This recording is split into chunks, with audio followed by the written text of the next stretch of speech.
Hello group, how are you? I'm alright. Okay. Seems like new faces. It's good. I don't think any of you have been to any of my groups before. No. Okay, so my name is Crystal. Hi. I've been running these groups for the last 4 to 5 years. The way I usually try to do things is almost like AA in a sense. Like I like us to be very matter of fact. We're here to help each other.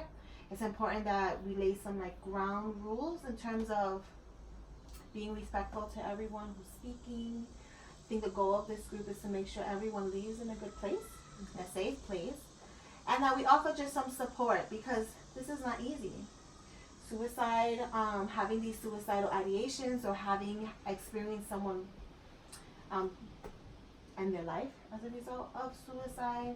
You know, we all gonna come to the table with different experiences, and I hope here, if anything, we can learn how to support each other, cope with what's been going on in the past or where we are in our life right now. Again, my name is Crystal. I started these support groups about 4 years ago. I had a neighbor who, you know, would look at me every day, smile, check the mail, bring in a paper. And one day I just didn't see him, and then 2 days passed by, I didn't see him, and then 3 days passed by, I didn't see him. So my landlord came and said, hey, do you mind coming inside with me to his apartment? And I found him. He hung himself behind the door. And, you know, it was very sad, and it was just something that really motivated me in a way to just bring awareness to people, because I think there's a lot of power in our words. So in this group, you see that board over there says you're not alone. Add a number to help a friend. This is something that every time I have people come along or come to the groups, if they feel comfortable, they always leave their phone numbers on there. And if you wanted to leave a number on there, you're more than welcome to. The pens are down there.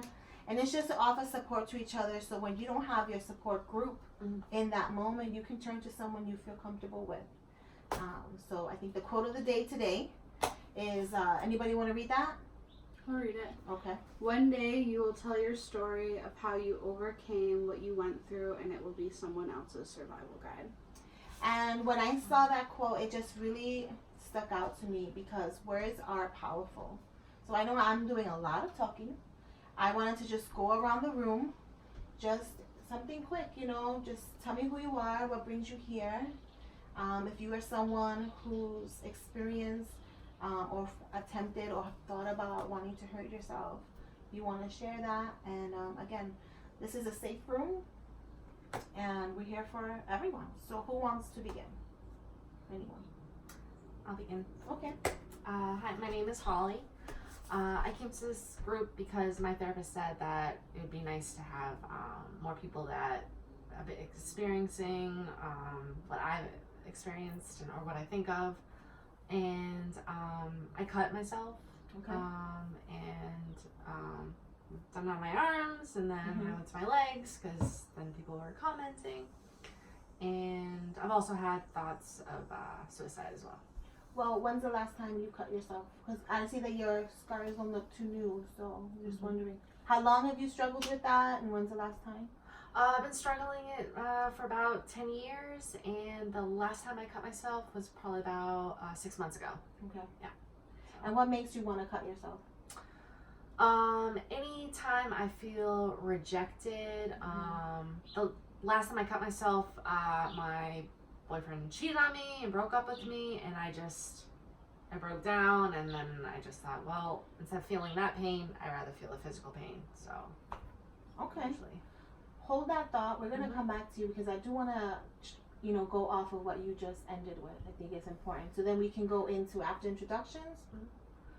You haven't cut yourself for 6 months. I'm just be curious to see what has helped you, right? And it'll be good for the group because maybe that can help someone else. Hi, I'm Gabby. I'm Hi, here Gabby. today because I have been having suicidal thoughts. I used to struggle with suicidal thoughts, and I had plans for suicide, and you know, there was intervention, so that's why I'm here today. I had a good few years, and now I'm back. So when is the last time you thought about hurting yourself? or taking your own well, life? right now they're just thoughts. It's not. I don't think I'll actually do it. But you know when you go out, sometimes you're standing on the edge of the bridge and you're like, well, if I just jumped off, who'd really be sad about it? And then you kind of get caught up on that thought, and it repeats all day, and you can't really seem to drop it. So I kind of have those thoughts, but I don't have I guess this is a bad term, but I don't have the desire to act it out just yet. But definitely, I struggle. Probably, I'd say, once a day, I have one of those thoughts of, I could just do this, and I think about it for whatever duration of the day is left. And what stops you? I keep telling myself that I've been through this before, and I know that it can come to an end. So I'm just hopeful that I get to the end before it gets worse. Okay. Hi. Hi. So I'm John. Hi, John. And I'm here because my doctor and my therapist said I should come here. About 5 years ago, I jumped off this rock into a lake and I hit my head.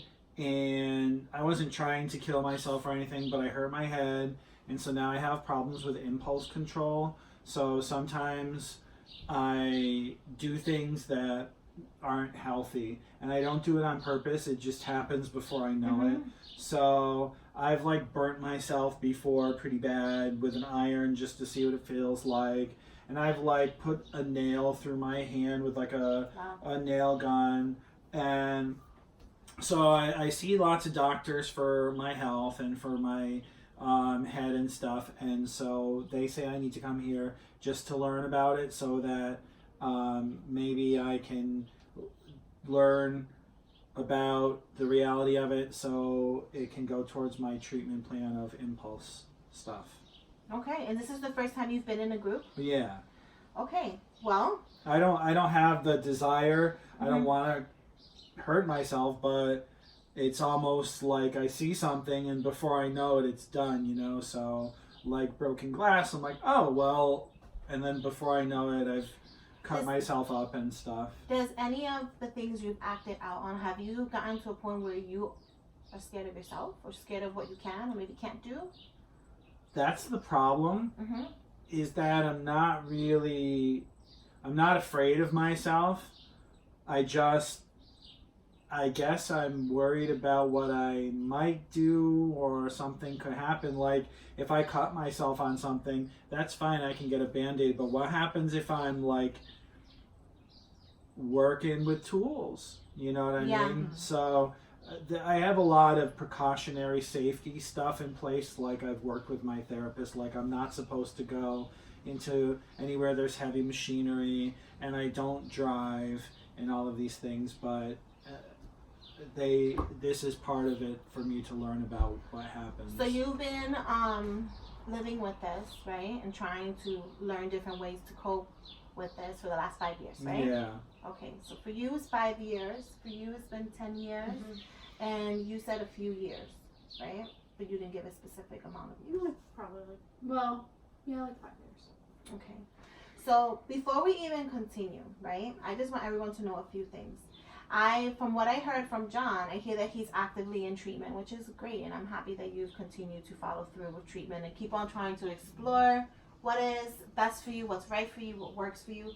Because that is the thing with treating the mind, right? People always think that there's a certain science to it, but one has to always keep in the back of their mind that treating the mind and the body and soul, it's honestly, it's like artwork, It's very specific and unique to the one person, because what may work with you, Holly, may not work with John, and what works with John may not work with Gabby, and what works with Gabby may not work for me. So I think there's a true art form in treating the mind and just finding what works and what doesn't, and that changes from time to time. Something else that I just wanted to say, again, feeding off of John and him being actively in treatment, I'm not sure where you ladies are in terms of treatment, if something you have in place, something you meet with someone or not. But Rachel, hi Rachel. Yep, she's right there in her little office. Remember you walked right by it when you came in? She's a social worker here, and she always helps and always has an open door policy.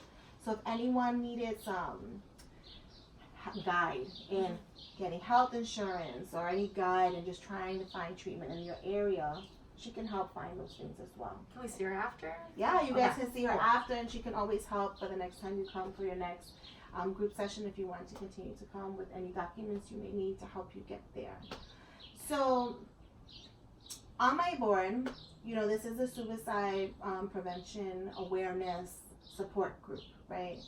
And I always have the number there listed for everyone to just always keep. Does everyone know the suicide prevention hotline number? Do we have that number saved in our phone? Can I use my phone to take a picture of it? Absolutely. I have to. If everyone else is fine with that? And you can sign my form that said I was here too? Yeah, I can do it at the end of class. Okay. Yeah. Now you have a form. Why do you have a form? So as part of my treatment plan, Mm-hmm. with my doctors, I am required to come to these so that I can learn about suicide and learn about what that looks like, with the hope that if I learn enough, maybe it will override some of my impulses, you know?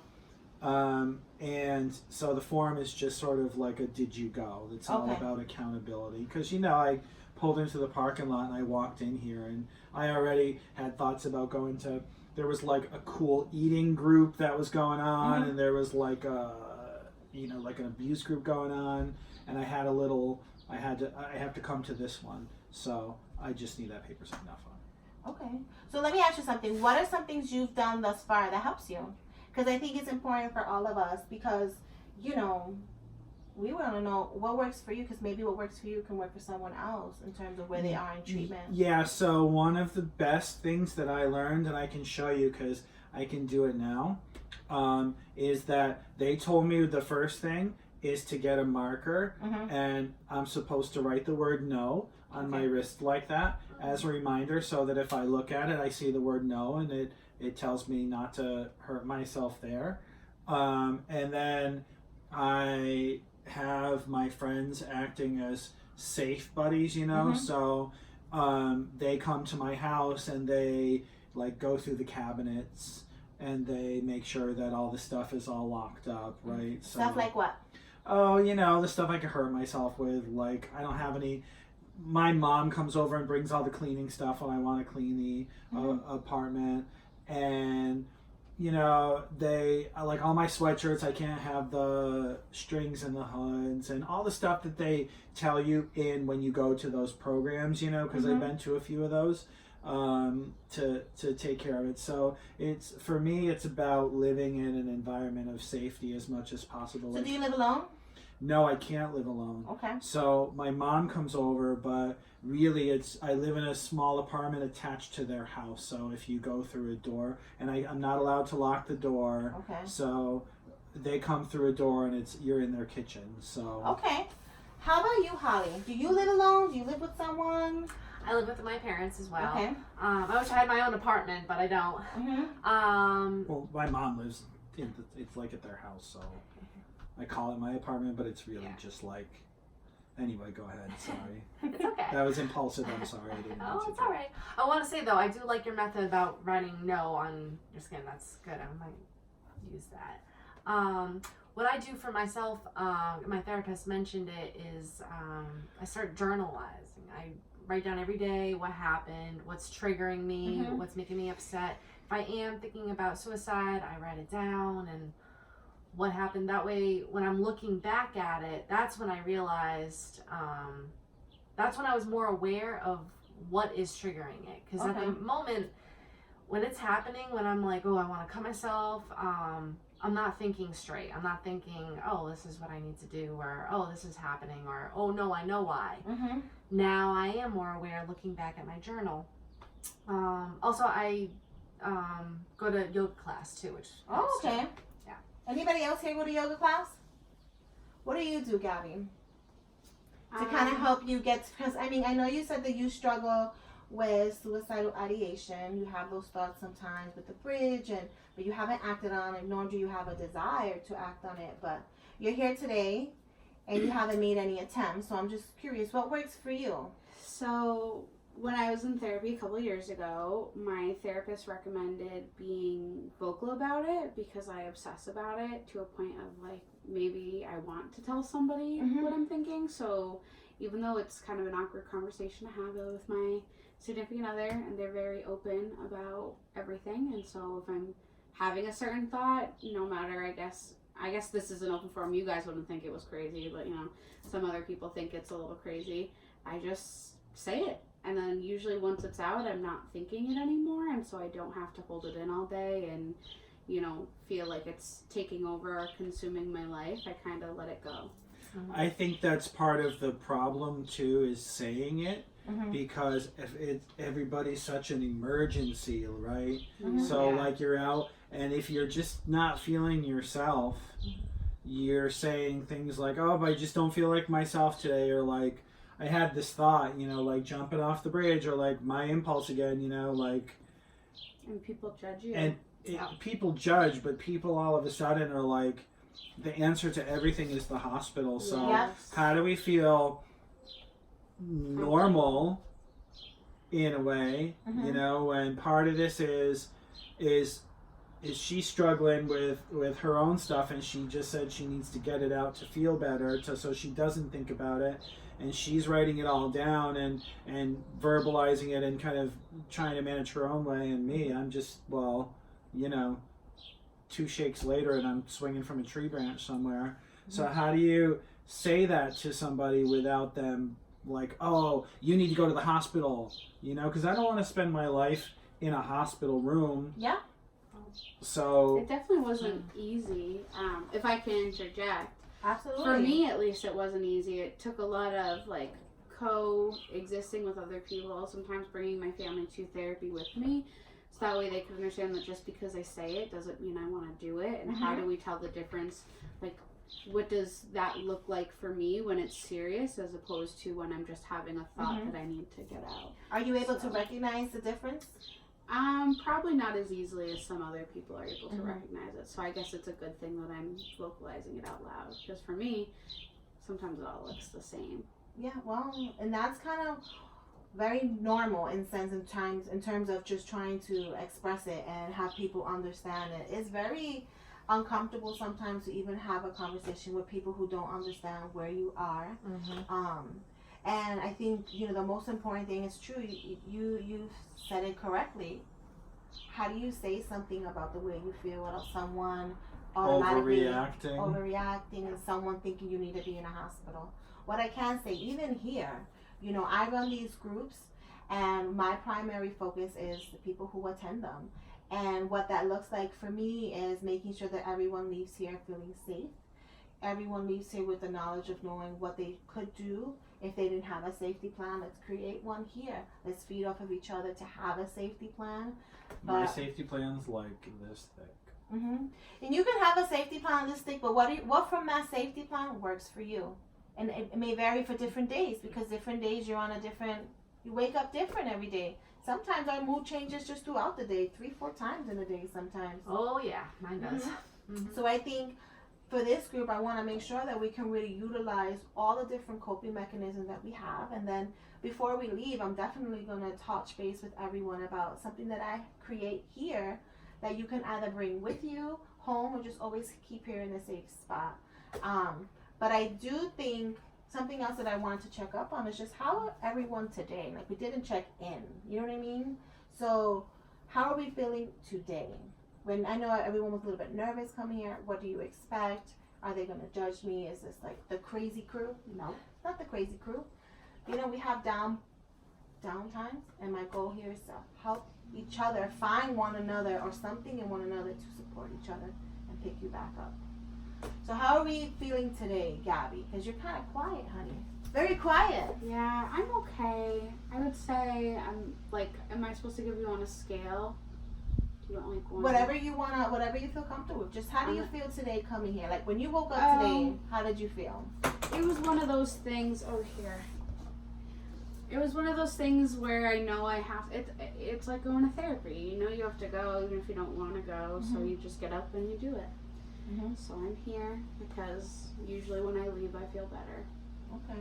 And that's the other thing. I want everyone to know here that, you know, my sessions run for like 40 to 45 minutes, but you don't have to stay here for the 40 to 45 minutes. If you feel like after 10 minutes it's not for you, or you just feel like it's time for me to go, definitely would just want you to check in with Rachel before you leave. Or if I have any questions or concerns with anyone's safety, I will always want to pull you to the side and just kind of touch base with you guys, because again, my goal is for you to, if not return here, just leave here in a good space. How are you let me check in with Holly. I'm feeling a little bit better now. Before, I was feeling super nervous because anytime I talk about what's going on in my head, or if I want to cut, usually, like John was saying, people react like, oh, we're going to the hospital, and that's how I was with speaking to my parents about it. So I was thinking, coming here, feeling nervous, but now I feel a little bit better that, I mean, we're all on the same page. Of course, I should feel as nervous as I am right now. So I remember you were saying when you first started speaking that you've been 6 months without cutting yourself. yes, And that's good. And I know, I mean, I'm very happy for you, because is that like your longest span that you've been without cutting yourself? Yeah, it is, because what I've noticed is, if I feel any kind of rejection, I just automatically cut myself, and I've been getting better at not doing it. So has this been happening since you've been journaling? So you've been journaling for the 6 months? Yes. Yeah. Oh, good. It helps. So what have you learned from your journaling? I've been learning, figuring out why I feel the urge I need to cut. Like, anytime I feel rejected or not accepted in any way, then I'm just like, I feel like I need to cut. I feel like I need to feel another kind of pain. The only thing I haven't figured out is why I'm having these suicide thoughts. I guess that's where I'm a little bit like, why? And that's new for you. Yeah. So what are the type of thoughts? Have you ever tried? Has anyone in this room ever tried to, successfully, go through with a suicide? I just think. Not for you? So how did that look for you? If you don't mind sharing. It was different, because like I said, I don't have any type of self-harm behaviors. So, and for me, most of my thoughts I thought were just thoughts, and then next thing I knew, I found myself having a plan. And so I guess that's why it's hard for me to tell the difference, because I mean, for you obviously it's going to be different because you do have, some behaviors, self-harm behaviors. So it was just, I don't know, I found myself one day going from, oh, that was a weird thought, to now I'm obsessing about a thought, to now what's going to be the way I can do it that it doesn't hurt, because if I'm not practicing self-harm, then I'm not I guess that wouldn't be my method of, cutting wouldn't be my method. Or so I had planned to overdose, and one thing led to another outside of it that got me into good health. But yeah, I don't know, I think everyone's different, so I guess knowing when your two are now crossing paths, I guess. So what medication were you going to take? You took? It was just what I had in my home at the time. So whatever was there, whatever was accessible. It wasn't a very well thought through plan, but neither were all my thoughts prior. So I guess it all snowballed, I guess. And once you made it to the hospital, how did you feel after not being successful with what you intended to do? That's a loaded question. I don't know. You feel a lot of things. I don't think you show up. You show up and you're a little disappointed, I guess, a little grateful, a little of everything. It's a lot of emotions, because obviously you set off with a plan and that didn't work out, and now you have to live with the repercussions of that plan not working out, and now everybody knows. So first time around I was living with these thoughts to myself, and now everybody knows, and that was a really weirdly embarrassing thing. Even though nobody made me feel embarrassed, I was embarrassed. I don't know, maybe that's a normal thing to feel, I guess, when you feel like now everybody knows the secret you've been holding on to. Yeah, I can definitely understand that. I felt embarrassed. Yeah, when everyone found out I was cutting. I can understand the embarrassment part. Yeah, no, I know what you mean, because it's just like you've been holding it in for so long, you didn't think anybody would know. And I feel like people make jokes about this kind of topic, so when you are the joke, then something to be embarrassed about. No, and I had participants who've come and take part in group, and they've shared the same thing. But I had one person who shared that he wanted to jump off of a bridge, right? And he made this plan, and for a long time he just thought, oh, I just wish I was dead.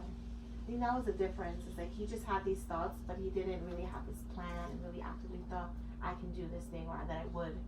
And he told me the one thing that he remembered when he jumped off the bridge was how much he didn't want to die. Huh.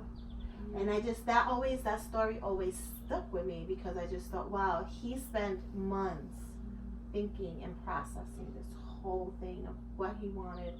And then I asked him, I said, why in that moment? He said, I just wanted the thoughts to go away. And I thought this was the only way how, you know?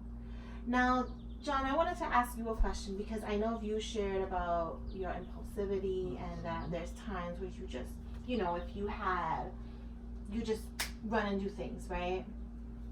Have you ever had thoughts of actually wanting to end your life, or is just something where you just can't control some of the things?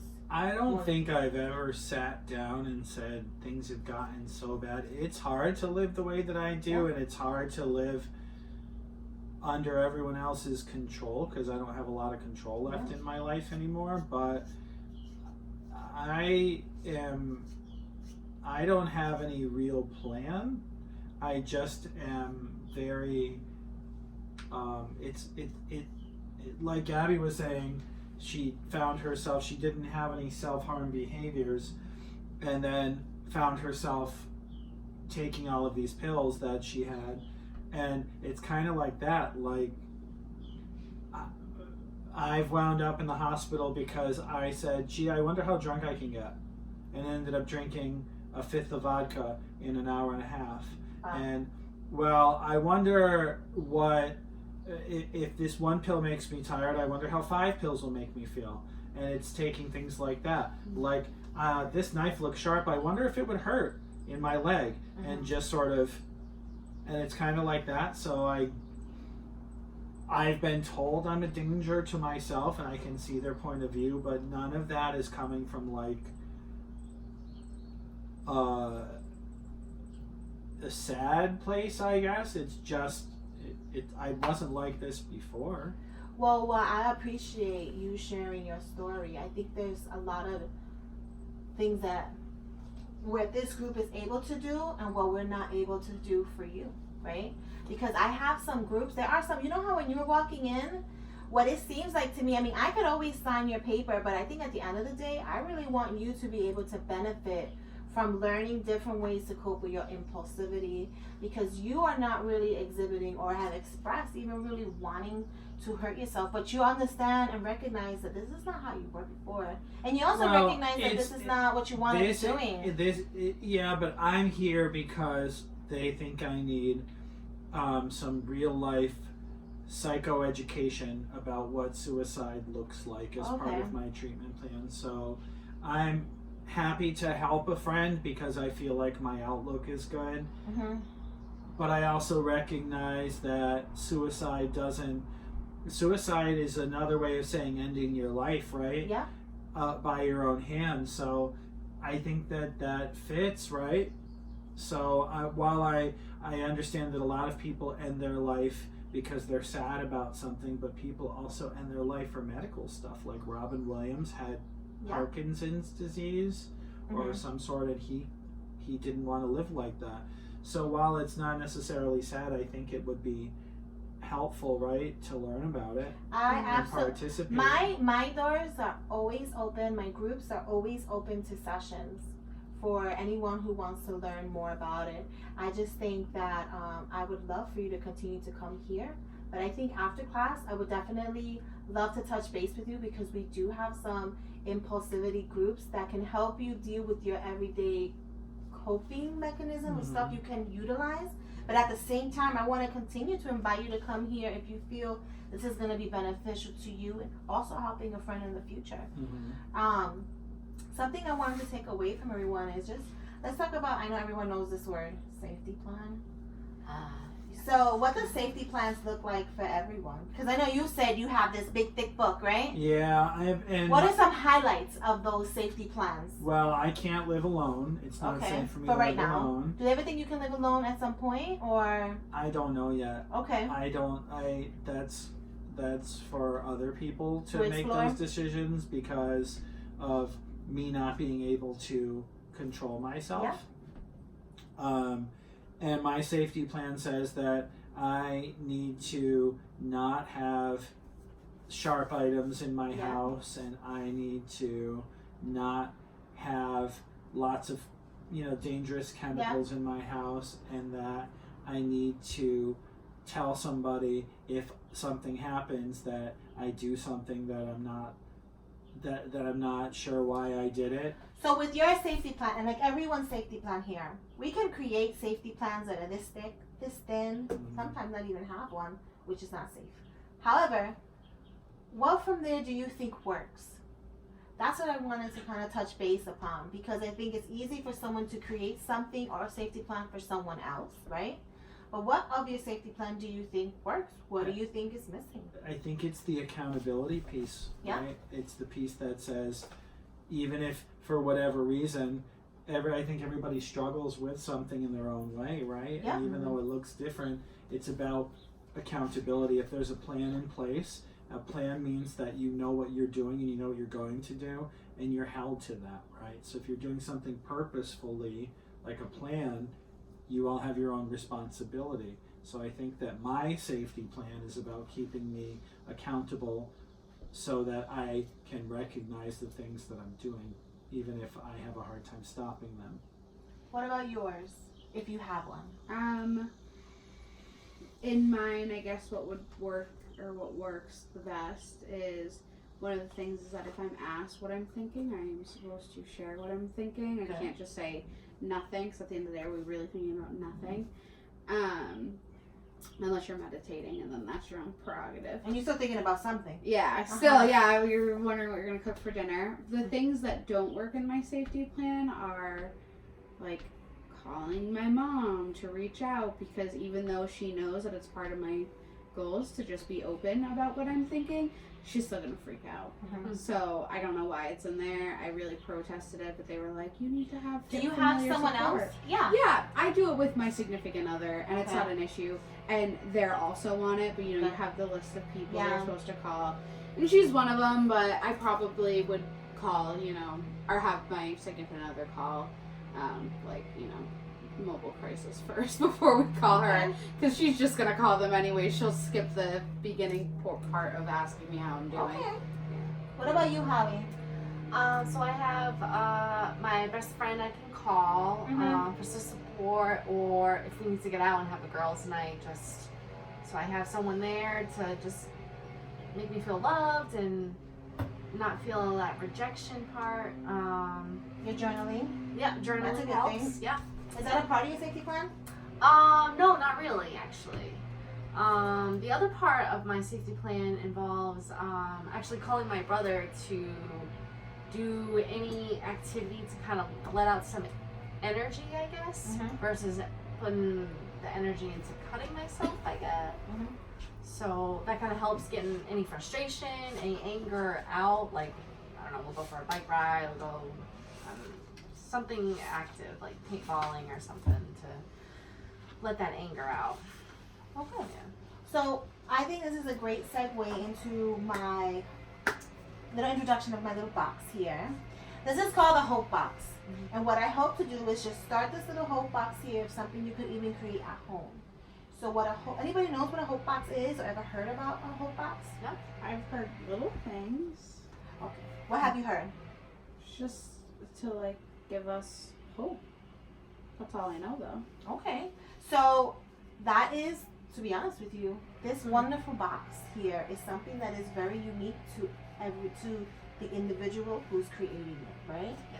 So I think it's very important for everyone to understand that if they wanted to take part in this, I wanted to run this little session about the Hope Box and what I would like for someone in their downtime, if they're not feeling like themselves or feeling like, oh, the day is a rough day, but really not sure about wanting to call someone, or this can be like something you may include in your safety plan later on in life, but something you can turn to help offer you some support.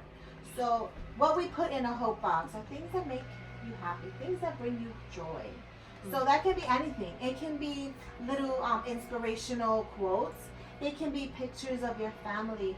It can be jotting down a fun time that you just laughed, or someone who complimented you on something you did, something that you love to eat, something you love to smell, something that just, you know, stimulates any of your senses in a positive way. The hope box is just supposed to be this positive little designated space or area that you store things that bring you joy, that you can reflect to, or you can turn to when you're having a downtime. So what I wanted to do was, before our session ends today, I wanted to just pass out an index card to everyone, right? And I want you to think about one thing that makes you happy. And it can be anything. One thing that truly brings you joy. And then we can share it and we can put it in our hope box. Today we have the one hope box, but I'll have 4 or 5 more hope boxes by the time we come back. The other thing too, these are hope boxes that you can start, and you always can start adding things to it. You can always turn to it. Some people are not into the hope box. Some people are more into the hope apps. So even on your phone, if there was something that you wanted to, I know you two took the pictures of the phone. I left my phone in the car today. Sorry, I wasn't sure of the rules of No, but you so. can bring your phone if you wanted to. I mean, we can record each other, things of that nature, but if the group is happy with taking pictures of certain things that works for you, you can. But there is a Hope app that you can download on your phone, and even if you have these moments, you can snap a picture of it, upload it to your phone. What's the name of the Yeah. app? Because I want. It's called Hope app.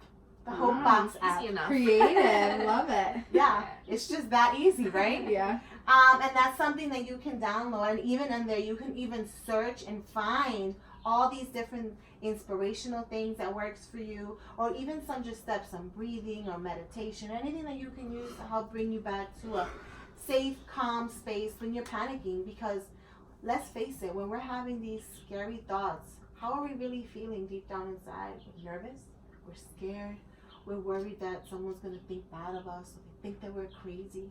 We don't even want to feel these ways. So I'm just trying to create things with your help of what works for you. What do you need in your box, right? So The virtual hope box from the National Center of Telehealth and Technology. it's a wonderful thing. Wonderful thing. Yeah, I'm gonna use that. And it's free. Good, good, good. And it's free. Even better. And it's free. So in my hope box, I have a few things. I have some pictures of my family. I have a picture of my dog, who I love so very much. I have a picture of a strawberry. And some people like strawberry, but I remember when I went we went picking for strawberries, and my husband, he was running along and he fell, and I just laughed.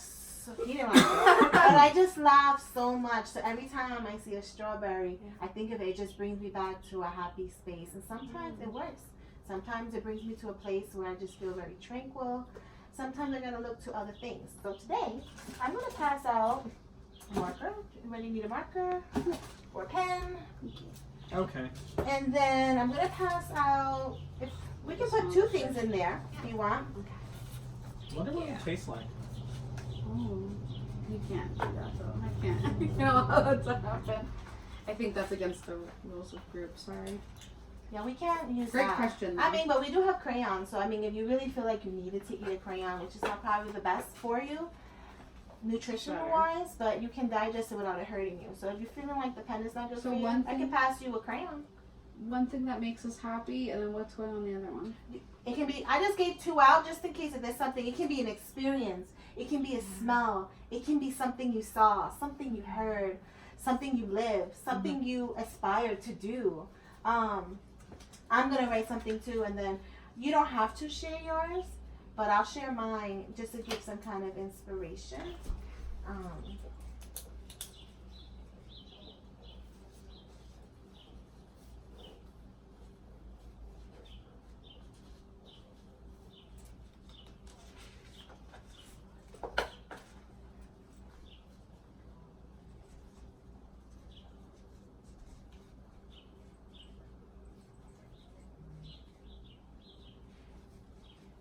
So I will just share mine while you guys are figuring out what you want to write.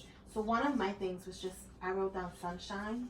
When I think about sunshine, I just think about the sun hitting my body and just putting me in a place of just tranquility. Everything is just erased. The warmth of the sun really just fills me in where I feel cold. It makes me feel down. It brings me back up. And another thing that brings me a lot of joy is hearing children laugh. Their innocence is so beautiful, and that laughter is so contagious. Yeah. So sometimes when I'm feeling down, I think about those things, and it just helps bring me back to a better place or a better day. May not take everything away from me, but it just makes me feel something worth living for, if that means anything to you, you know? And that is the purpose here, just showing and reiterating that your life matters, you are not alone, and that your life means something, even in the moment if it doesn't. So who wants to go next? I will. Great. One thing that makes me happy is eating my favorite foods like burritos. And Love burritos. there's a place in my town called Burrito Hut, and it's just so delicious. It's so good, so good, so good. Where is the Burrito Hut? Well, it's funny you say that because it's in front of the one grocery store in town, the local grocery store. It's called Big Bunny, and it looks like a little cart, but the food there is bomb.com. Bomb.com. And it makes me happy to eat burritos, and if I go too far with stuff, I won't be able to eat them again. Okay. And so I love a good burrito. And the other thing I wrote down is what they tell me all the time, and I have to say it to myself every day, and I'm going to get a tattoo for it, and it's going to go right here, and it's going to say pause and breathe, because whenever I get that feeling, they tell me to try to pause and try to breathe through it. So if I remember to pause and remember to breathe, I'm probably better off. Wow, that is beautiful. Yeah, Thank you. that. Did you want to put it in the hope box? Yes, I do. Great. Next. I wrote Gabby. down. Sorry, I figured I'd go first. It's okay. Late here. I wrote down things I like to do when I'm feeling down. So the first one is when I'm home alone. I like to rub my cat's belly. Oh. Makes me real happy. She lays on my chest and just like goes belly up, and she just lets me do it for hours, and it's the best. And every time she does it, I'm like, so freaking cute. Could do this all day. Love you so freaking much. So I figured that was a good one to do when I'm down. This one is with my boyfriend. I said I like it when we go for late night ice cream dates and we sing in the car. We put on 90s songs and just jam really hard. Nice. So I figured these are two things. If I'm feeling down, maybe I can pull them out and pick one to do. Great. Yeah, I like that. Okay, good. Holly. Okay. Let's see. The first thing, ice cream on Dresser Hill at sunset. Yes. Yeah. Love that moment. Just having love that. whatever flavor, you know, and just seeing the sun go down. I'm just like, Any ice cream at sunset makes life worth living. yeah, definitely. Next, I had to draw a little something. And when you said sunshine, I'm like, I gotta put a sun there. The ocean. Yes. Just the sound of it, the smell, the look of it, especially if the sun's going down. I'm all about that. Yes. Hope box? Yes. When you guys, we are coming to an end in our group, right? But when we guys come back, I'm going to make sure that we have 3 separate boxes for you that you can design any which way. You can do it even while we're having our session. I was gonna say, can we spend a session designing our whole boxes? We can, you can take a session just designing your hope box while we're just talking amongst each other. You know, it doesn't have to be so formal. It could be very informal. You know, we meet once a week. I know before we end, I just want to check in real quick. How's everyone feeling? Good. Good? Better. Way better. Good. Yeah.